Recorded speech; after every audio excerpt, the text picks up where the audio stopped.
Oh, hey guys, didn't see you there. Jacob from Wild Earth Brisbane, back again to have a bit of a chat about sleeping bags this time. We're coming into winter in Queensland now, so it's definitely a consideration to kind of be chasing a bit of a warmer bag, and we've got a couple of options to show you depending on the activity that you're doing and then kind of what you're looking for in a winter sleeping bag as well. So the first thing is going to be the similarities between all of these bags. They're all going to have a hood, first of all, which is a pretty important one coming into winter. Being able to keep yourself that little bit warmer and snuggled up inside your sleeping bag is going to be a big benefit. And they're all going to be rated a little bit warmer than some of the stuff a lot of people are going to use in Queensland, just to give you that little bit of extra protection in case you do find yourself in some really cold weather. All right, first sleeping bag we're going to take a look at is the Spark 3 from Cedar Summit. That's this guy here. Normally they'll pack down a little bit smaller than this, so that's what that size is there. We just store them uncompacted just to give them a little bit longer of a lifespan. This bag is really good if you're trying to cut weight, you're trying to keep your pack load a little bit lighter, and you're after something just, incredibly lightweight. So this guy comes in at 430 grams for the bag. It's a -2 comfort rating, a -7 lower limit, and then a -20 for extreme.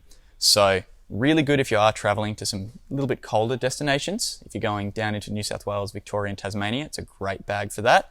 But definitely going to get a lot of use out of it closer to home as well.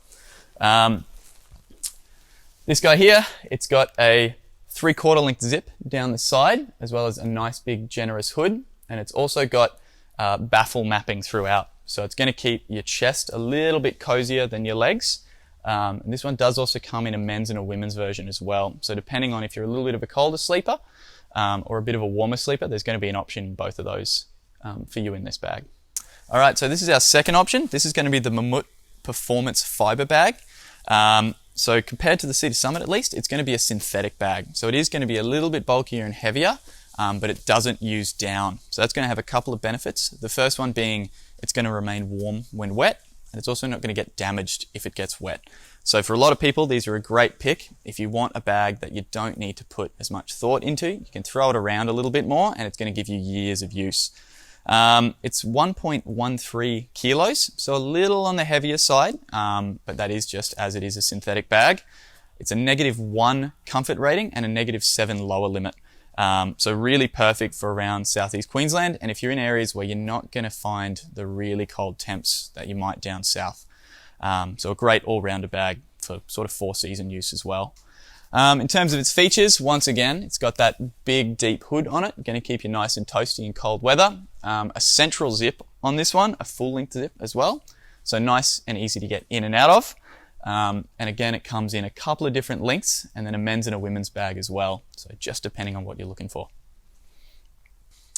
All right, so this is going to be our third bag here. This is going to be the North Face Eco Trail down bag.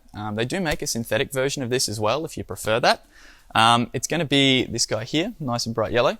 It's a 2-degree lower limit and around a 7 to 8 degree for comfort. So it's not going to be quite as warm as the other two bags we've got here, and it's not quite as compact as you can see.